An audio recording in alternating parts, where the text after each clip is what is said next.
Olá, sejam todos bem-vindos a mais um episódio do podcast do Negócio Animal. Um podcast que tem como propósito conectar histórias de empreendedores, criadores e empresários do segmento da pecuária brasileira. Trazer informações, tecnologias, novidades para você, nosso espectador que está aí nos ouvindo ou nos assistindo.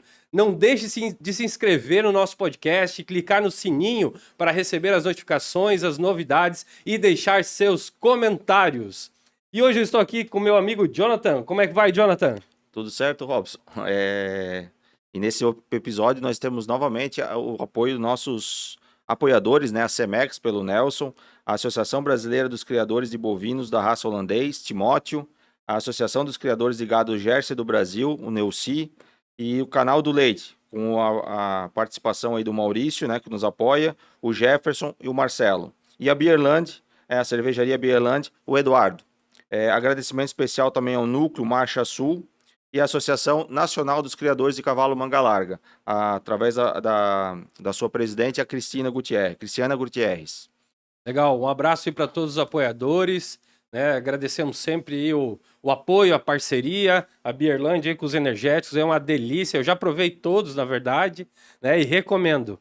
E hoje nós temos aqui assim, além de ser uma amiga aí, uma grande profissional e até empreendedora aí no segmento aí da pecuária, na criação de cavalos. Estou aqui com a minha amiga Jéssica Monteiro. Tudo bem, Jéssica? Boa tarde, Robson. Boa tarde, Jonathan. Muito obrigada pelo convite. Legal. Que muito bom você ter aí nos prestigiado com a sua presença e a oportunidade de estar aqui. É um prazer para nós receber os criadores, né, tanto do segmento do cavalo, né, de touros, de bois. Então, assim, hoje, né, vamos conhecer um pouco da história da Jéssica aí, que é uma veterinária de formação, né, especializada em diagnósticos hoje, e também é criadora da raça Manga Larga Marchador. É uma raça aí que vem se destacando cada vez mais no Brasil. E vamos conhecer um pouco mais aí, Jéssica. Conta para nós aí um pouco da sua formação e da sua história do Aras. Vamos lá, então. Boa tarde novamente. Eu sou formada em medicina veterinária, né, pela FURB, já fazem 8 anos. E logo em seguida eu fiz a pós-graduação na área de diagnóstico por imagem, né? Meu sonho sempre foi, dentro da veterinária, trabalhar com cavalos, mas a questão, né, todo o meu estágio foi se direcionando para a área de pequenos animais. Então, atualmente, eu trabalho com diagnóstico por imagem, mas focado para pequenos animais, tá? Legal. E, paralelo a isso, daí até, na verdade, acho que antes de eu ter falado da profissão, falar mais do meu eu, né? Que é o contato com o cavalo, que é uma coisa que acho que é desde que eu nasci, né? Desde muito pequenininha. Então, sempre tive contato com cavalos, né? Sempre no sítio com meu pai, né? Com a minha família. Minha primeira égua foi a boneca, foi uma égua que a gente comprou lá em Lontras, né? Que bacana. E é interessante isso, né? Assim, o primeiro animal a gente nunca esquece, né? Tem toda uma memória de recordação afetiva, né? É verdade, verdade. Ele já era um manga larga? Não, ela era mistura, né? Ela era campeira, assim, meio crioulo com manga larga, mas já tinha uma marchinha. Sim, sim. Então, assim, é bem isso mesmo, Robson. O primeiro cavalo a gente nunca esquece, é ele que nos marca, né? O início dessa trajetória, desse amor ao animal, né? E aí meu pai sempre me incentivou, comecei no hipismo, fiz hipismo há alguns anos, né? Depois fui para a área de tambor e baliza, depois fomos para a área do crioulo, compramos crioulo, eu treinei um pouco a questão do movimento La Renda, que era, né, uma prova da raça, né, na época e até hoje, né? Só que o amor mesmo, assim, meus irmãos, um deles tinha campolino, sempre teve campolino, né? E o outro teve manga larga, até Ariribá Atlas, era o nome do cavalo, documentado, tudo. Então a gente sempre teve amor, muito amor ao manga larga, né? Pelo ser um animal assim, que é calmo, dócil, com boa comodidade, pra gente poder fazer passeios em família, né? E curtir. E aí eu foquei para esse lado mais do manga larga, né? Então a gente comprou uma primeira égua. Na verdade, ideia de criação, isso surgiu há pouco tempo, né? Não é uma coisa de muito longo tempo, né? Então a primeira égua que a gente comprou foi a Justiça, que foi num leilão. Só que eu comprei para cavalgada, né? Não comprei com o intuito de reprodução. E a gente, naquele leilão, tinha uma pessoa que, até o Ney, né? Bem conhecido dentro do Manga Larga, né? E ele viu a possibilidade nela de ir para pista, fazer exposição. A gente não conhecia esse mundo do Manga Larga, não era esse o nosso foco, né? No começo. E aí ele viu o futuro na égua, então ali a gente começou esse envolvimento de provas da raça, né? Foi para várias exposições, teve alguns títulos, depois veio uma segunda égua, também comprada num leilão no Rio de Janeiro, a Havaiana do Luau, do Aras do Luau, do Rogério Torres, e assim começou a nossa criação, né? E aí surgiu o nome Aras Alto Baú. Então, esse nome, ele é porque o sítio ele é de propriedade do meu pai, há mais de 30 anos, né? E ele fica localizado no Alto Baú, na região do Baú, em Ilhota, né?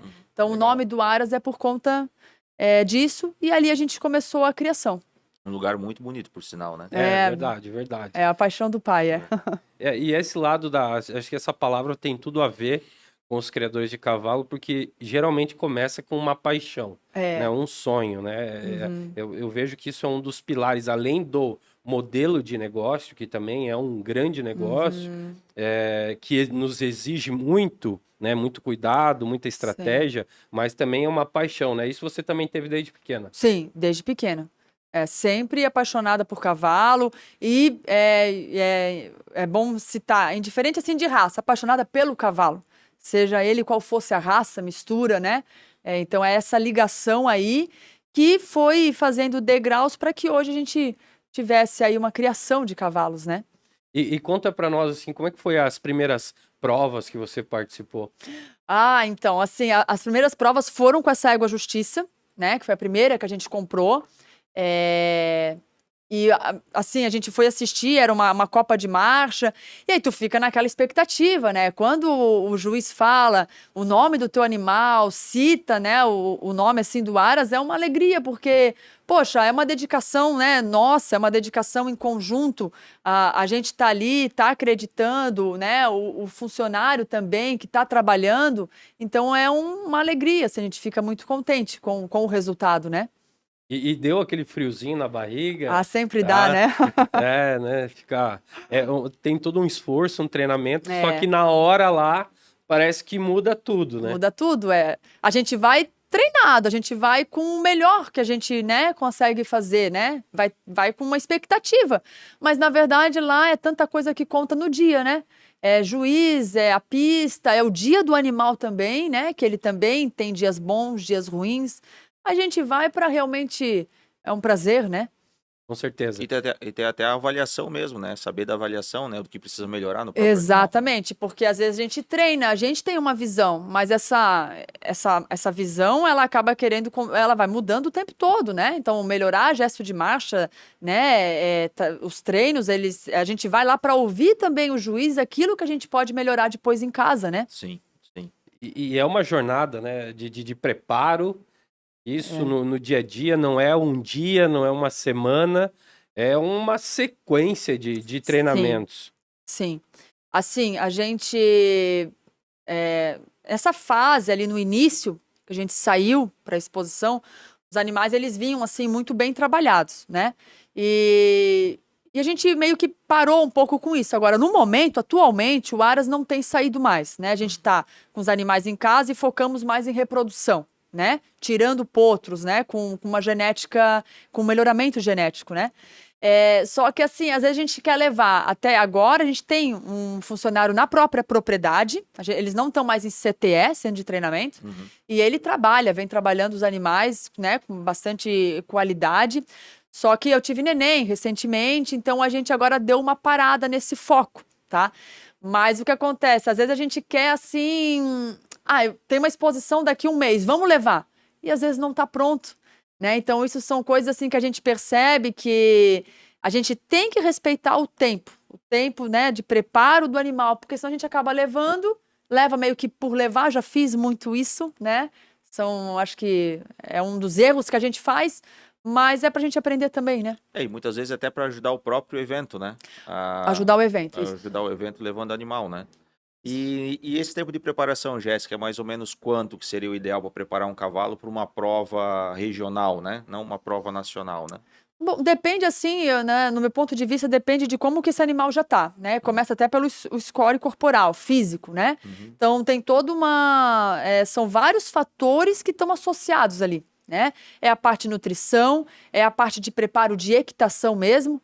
Então varia de animal para animal, né? 3 meses, 4 meses, tem animal que às vezes precisa preparar 6 meses, quase um ano para sair bem preparado. Porque a gente pega animais com, às vezes, dificuldade de flexionamento ou com uma parte nutricional muito prejudicada, né? Também tem tudo isso, né? Tem que estar todo ele redondinho, bem trabalhado para realmente estar saindo, né? É um atleta, né? É um Não deixa atleta. de se transformar num atleta e precisa ter todo esse equilíbrio, tanto físico, nutricional e também de treinamento, né? Ele precisa passar por programas de repetição, sequências de Isso. repetição, para que a gente consiga aqui, assim, na prova o que eu percebo é que o árbitro, ele olha um nível de detalhe que muitos pequenos criadores não conseguem observar. Né? Exato. E a diferença da pontuação ali dos gestos, posicionamento de cabeça e tudo isso assim, é algo que depende,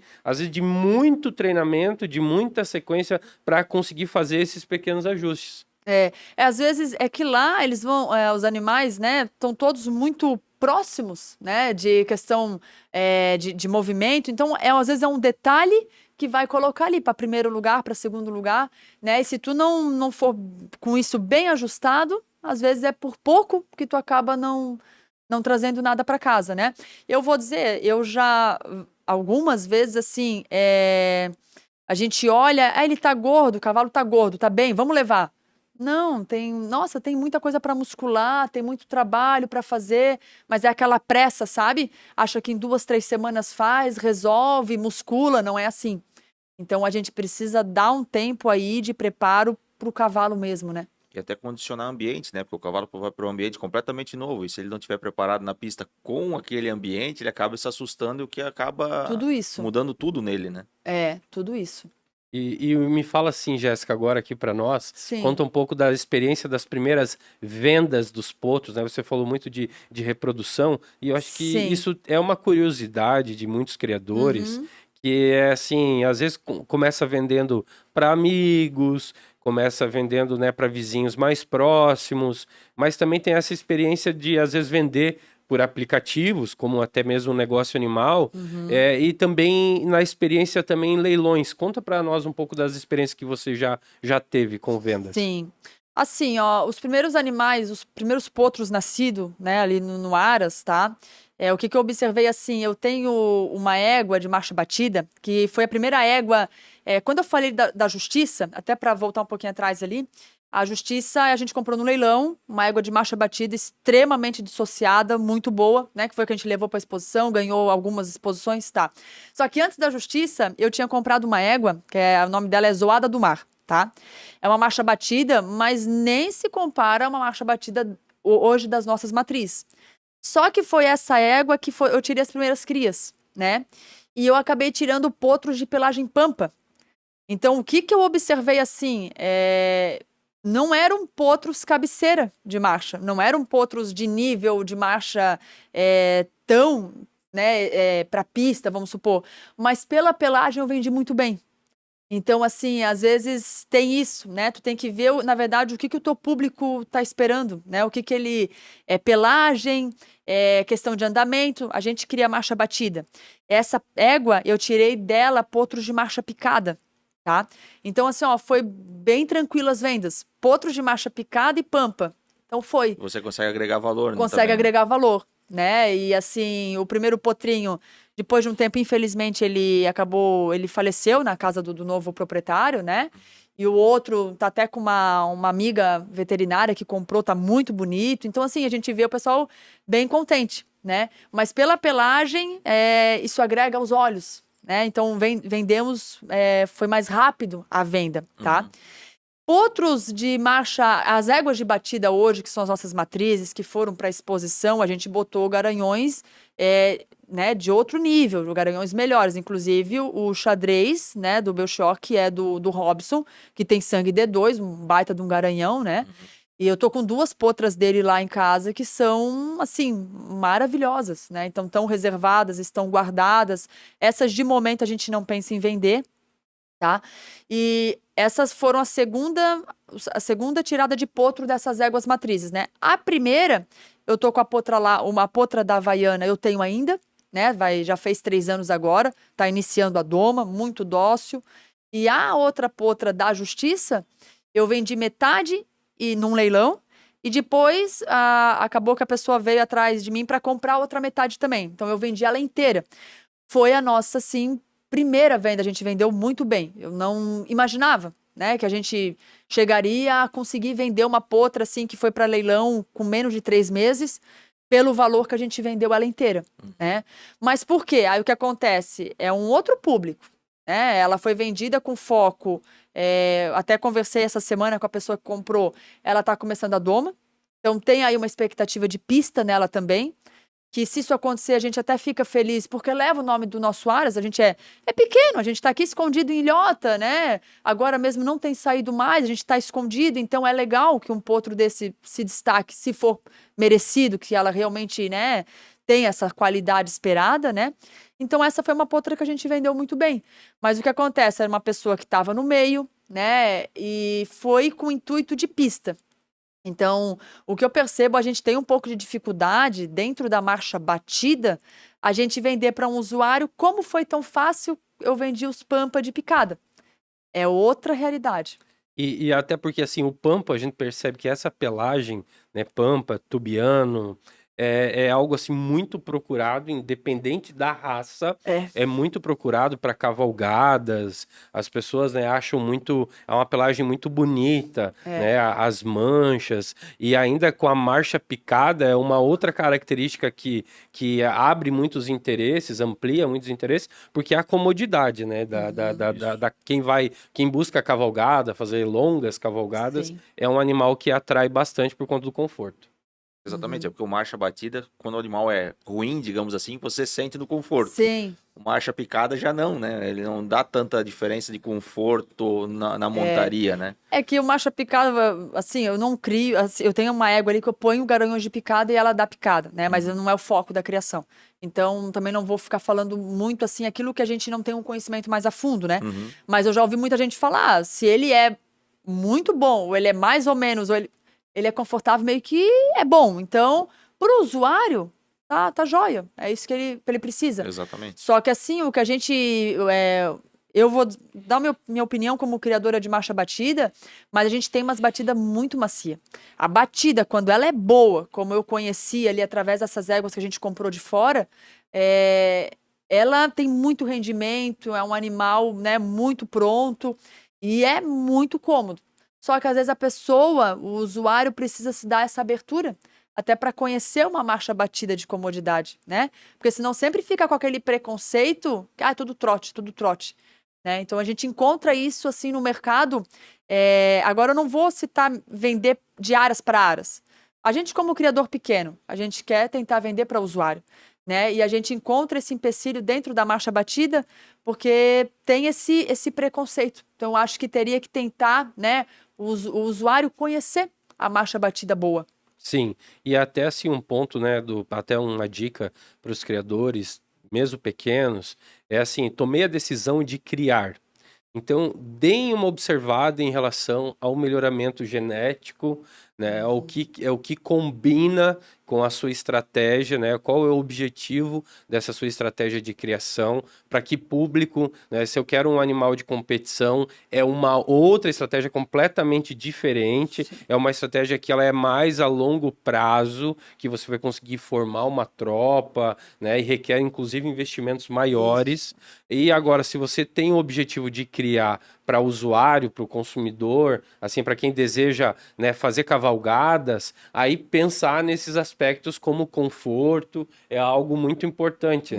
Eu defendo muito a questão da marcha batida, que no manga larga marchador, que para mim é a marcha original, né, do manga larga, né, e tanto essa questão da dissociação e o rendimento da marcha, ela é muito diferente da marcha picada, né, mas assim, existem público para esses dois modelos de formatos de andamento, e assim, o que eu percebo é que com o passar do tempo nas provas, tem tido essa mistura desses andamentos, né? Assim, você percebe que os animais, de alguma forma, estão elevando tanto o seu nível de marcha que às vezes a gente até confunde, né? Ou que se tá batida, se é picada, por causa que vai tendo um treinamento cada vez maior, né?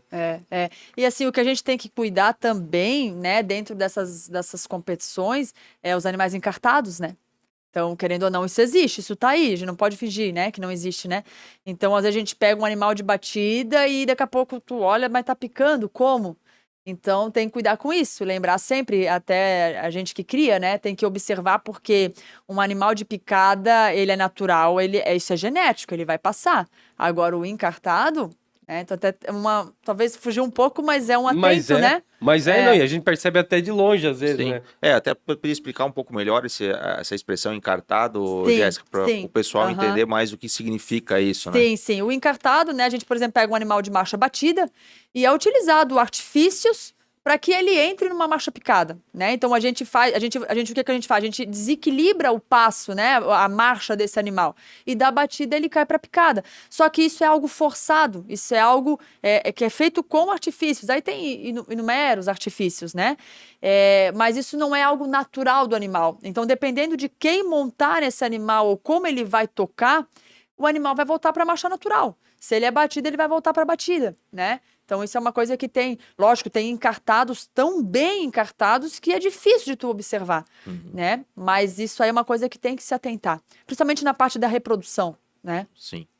E Jéssica, conta para nós um pouco, a gente tá falando até, inclusive, da questão da reprodução, da tua experiência com o manejo, né? Em toda essa jornada como criadora, né? Tem uma sequência de aprendizados, né, do manejo.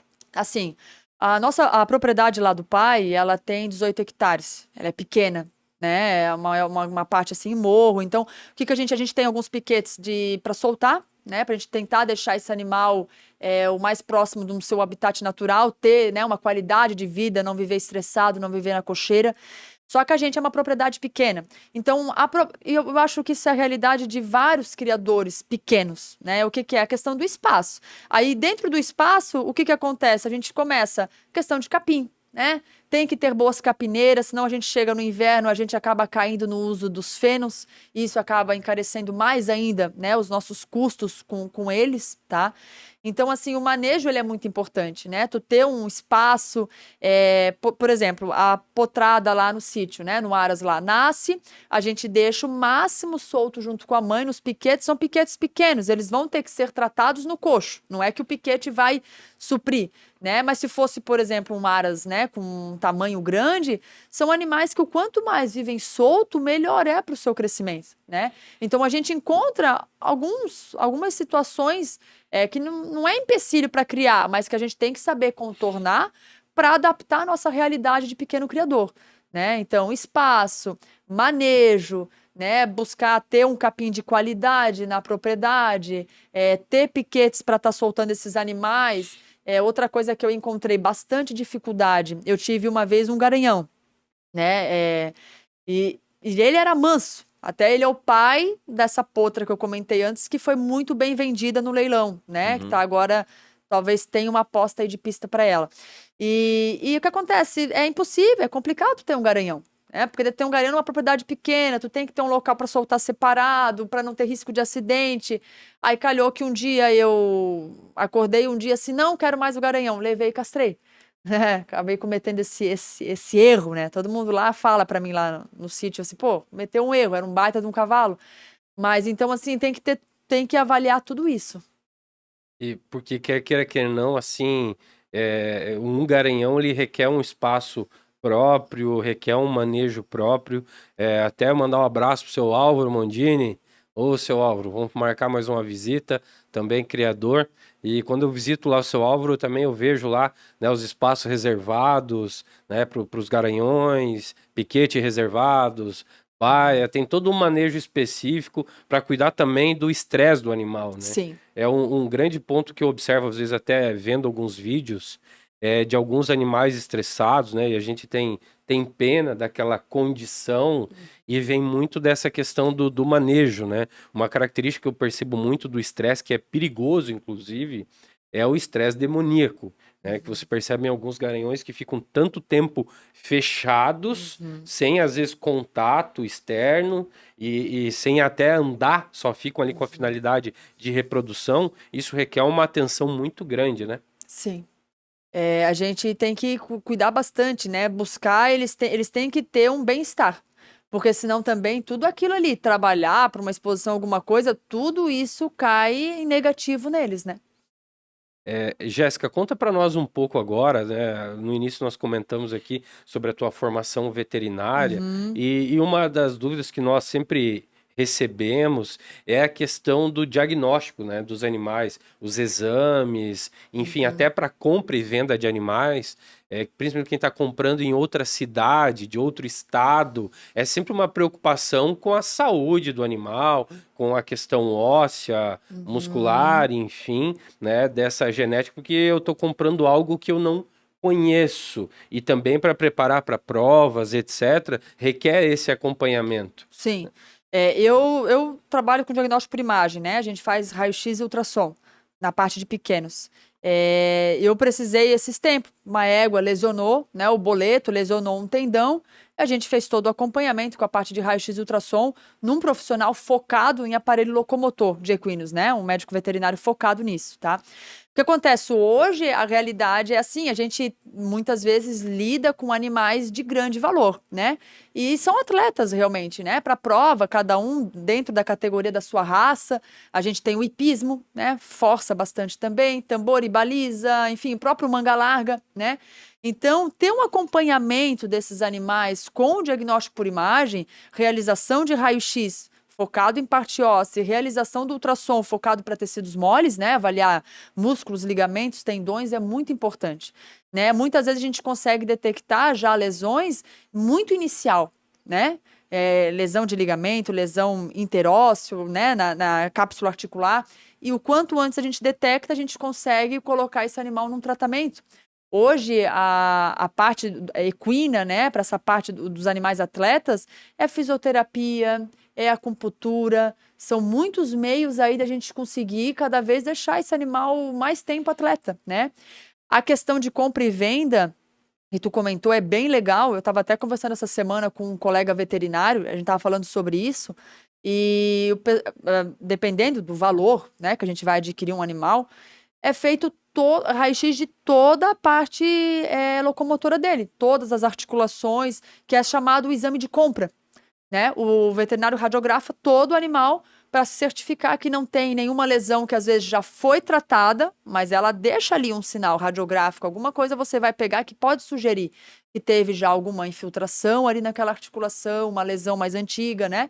Isso é importante para quem está comprando ter essa garantia, ter essa tranquilidade, né? É mais ou menos como uma vistoria veicular quando se faz a transferência de um automóvel, né? Você certifica que o Sim. animal não tem nenhum problema para fazer essa transferência, Sim, né? eu achei bem, bem interessante. Eu estava conversando essa semana e ele estava fora do estado fazendo em alguns animais. De hipismo, crioulo, né? Para prova de rédea. Então isso é importante. Fora esses exames mais complexos, digamos assim, mais detalhados, se exige também, é bom exigir também que tenha todas as vacinações em dia, né, Com Jéssica? certeza, todas as vacinas, né? Exame de anemia, exame de mormo, é importante, né? A doença existe, a doença está aí.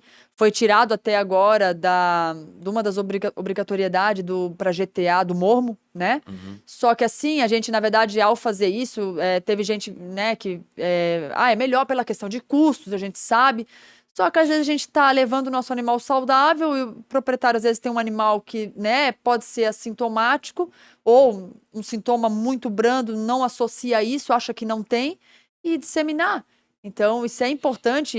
Quando a gente vende um animal lá no Aras, a gente entrega isso, a gente entrega, paga, isso é parte do, né? Eu sempre digo, é do vendedor, porque eu tenho que comprovar para o comprador que o meu animal tá bem, né, de saúde. Então a gente sempre faz exame de anemia e de mormo e carteira de vacinação em dia, né? A raiva também é uma doença que está aí, vários surtos, então a gente não pode brincar. A prevenção, ela com certeza vai ser sempre muito mais em conta, diríamos, do que depois pegar uma doença dessa que nem tem o que fazer, né? Isso, pessoal, é uma dica importante aqui para todos que estão nos ouvindo, tá? Baixando o aplicativo do Negócio Animal, você consegue cadastrar os seus animais e informar o histórico de saúde.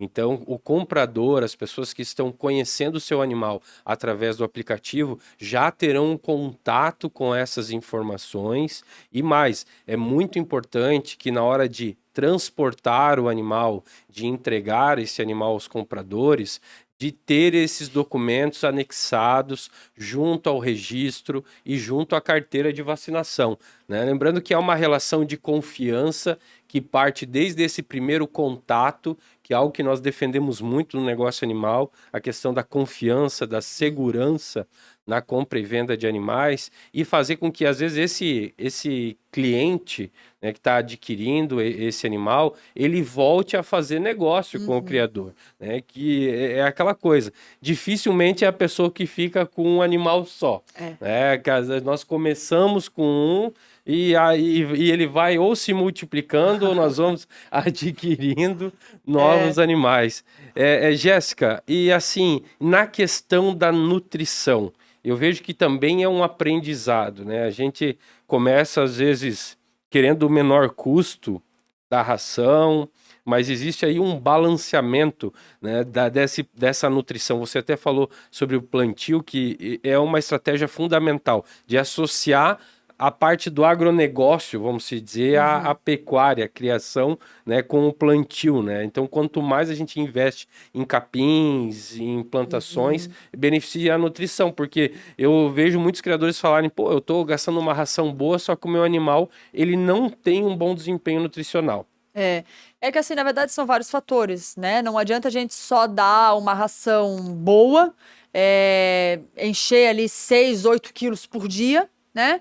E a parte da fibra, como é que tá? Como é que tá a parte do volumoso, né? Não é a ração, ela é sempre para ser um complemento. Ela é um concentrado, né? O animal precisa de um volumoso de qualidade, seja capim picado, né, dando no coxo, como feno pré-secado, de Tifton, né? Pastagem de ermatra, né? A gente tem ermatra lá na propriedade, a gente roça e dá no coxo para eles também, né?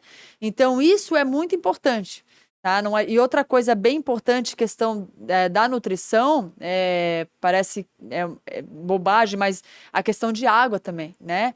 Ter acesso à água de qualidade, o coxo da água sempre bem limpo, um sal de qualidade também, tá? Então a gente sempre tem que cuidar com esses fatores, né? E até um ponto assim que às vezes existe uma curiosidade, né? Eu posso dar sal bovino pro meu cavalo?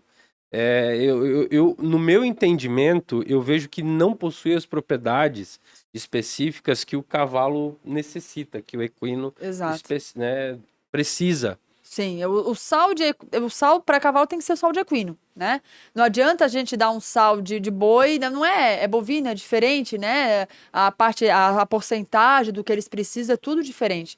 Então não adianta. Tem uma diferença grande de custo, mas não resolve, né, o problema. Você vai tentar baratear o custo ali da nutrição, só que acaba não chegando no resultado que o criador espera, né? Sim. E outra coisa importante, falando de nutrição também, é a questão de tu observar para que tu quer o animal, né?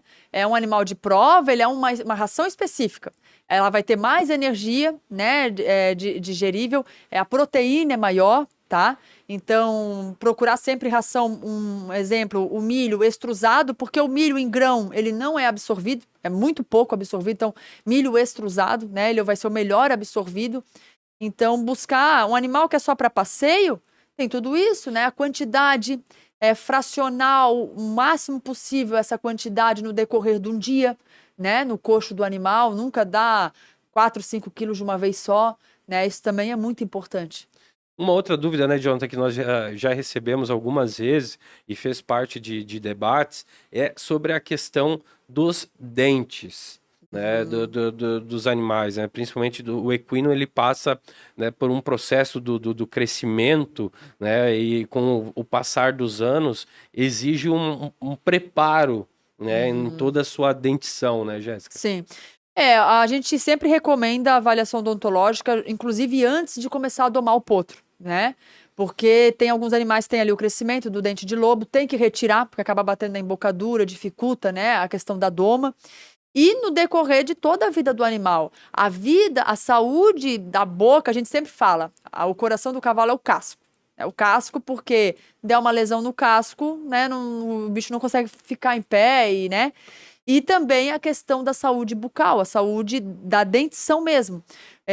Ele não conseguindo fazer um processo, né, quebrar essas partículas, né, o melhor possível, ele vai ter, consequentemente, uma digestão complicada, né, o que afeta em cólicas, baixo desempenho, né? Então, assim, a parte da odontologia veterinária, ela cresceu muito nos últimos anos. Né, o que acontece? Um animal, quando o equino, no seu habitat natural, ele passa de 16, 18 horas por dia. Então, está fazendo ali um movimento mastigatório anatômico normal, está tendo um desgaste dentário normal. A partir do momento que a gente coloca na cocheira esses animais, a gente restringe esse tempo, né? Que ele vai estar ali mastigando, se alimentando. Então, a gente precisa, sim, observar esses crescimentos de pontas, né, que cresce na lateral, machuca a gengiva, corta, né, o animal tem alguns sinais, ele deixa o alimento, por exemplo, cair da boca, ele deixa muito alimento quando ele vai tomar água no coxo d'água, então tem que observar e, geralmente, a cada 6 meses, ou no mínimo uma vez por ano, fazer essa avaliação odontológica. E esse procedimento, Jéssica, seria o quê? Uma extração, se for o caso, ou somente lixação? Como é que é feito?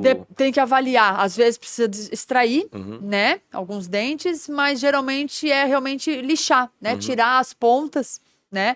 É feito com uma sedação leve, não precisa derrubar o animal, né? Ele fica em pé, em estação, que a gente chama. É dado um sedativo leve, né? E consegue avaliar toda essa parte da dentição deles. É sensacional, né? Nada melhor que a experiência, a vivência no dia a dia que, na verdade, nos traz experiência, essa troca né, de informações entre os criadores, de aprendizados. Eu lembro quando eu comecei, então, assim, né, procurei me cercar de pessoas que tinham mais conhecimento e para nos ajudar, né, a reduzir essas margens de erros. Mas muito bom, bacana. Estamos chegando aí, pessoal, a mais um final aí, um término do nosso episódio, mas antes disso, Jéssica, eu gostaria que você desse algumas dicas aí para esses pequenos criadores que estão começando, dicas importantes, né, para que eles possam aí ter um plantel, começar o seu Aras, economizando e investindo, né, de uma forma mais consciente. A gente tem que primeiro sempre avaliar o que é o nosso foco, nosso objetivo, né? Tentar dar uma direção, se quer criar marcha picada, se quer criar marcha batida e qual que é o seu público-alvo, né?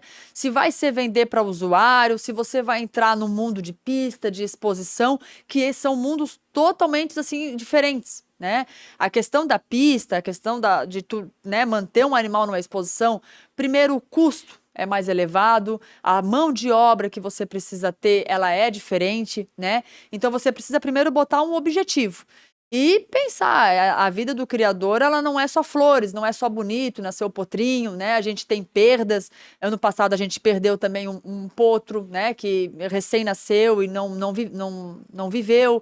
Então, assim, a gente tem altos e baixos. Mas tudo aquilo que a gente sempre faz com amor, com dedicação, a gente chega lá, a gente conquista, né? Então, ter paciência, um dia de cada vez, ter uma propriedade, tem que tem que ter o mínimo, né? Tem que ter as cocheiras, tem que ter pasto para poder soltar os animais, para poder diminuir o teu custo também, ter uma boa roça de capim, né? A não ser que vai estar sempre dando feno, aí cada um vai avaliar a sua situação, aquilo como pode, né? Mas eu acho que é por aí. Bacana, bacana. E mais uma vez, Jéssica, muito obrigado aí pela tua presença, né? Para nós é uma satisfação receber uma amiga, uma colega aqui conosco e ter já essa vivência, essa experiência muito bacana. E parabéns aí, né, pelos seus animais e pelo Aras, né, do Alto Baú. Obrigada, muito obrigada. Agradeço a vocês o convite também, né? Até, na verdade, o tempo foi pequeno, porque dava para falar muito mais coisa, né? Mas muito obrigada mesmo. É isso aí, Jéssica. Obrigadão mesmo por ter vindo, por ter passado toda a sua experiência aí e um pouquinho aí da história do Aras. Espero que vai ajudar bastante gente aí, quem está querendo iniciar ou para quem já atua nesse ramo do cavalo aí. E um grande abraço para o Dr. Monteiro, com certeza depois vai ouvir aí um pouco da história da filha. Dr. Monteiro, um grande abraço aí e nos encontramos aí nos churrascos de sempre. Coisa boa, né? É isso aí. Pessoal, vamos aqui então encerrando mais esse maravilhoso episódio do Negócio Animal. Agradeço a todos aí, os nossos ouvintes. Não percam aí os próximos episódios, sempre trazendo novidades, né, informações para todos os amantes aí da pecuária brasileira. Não deixem de se inscrever no canal, curtir, clicar no sininho para receber as notificações e deixar seus comentários. Um abraço e até o próximo episódio.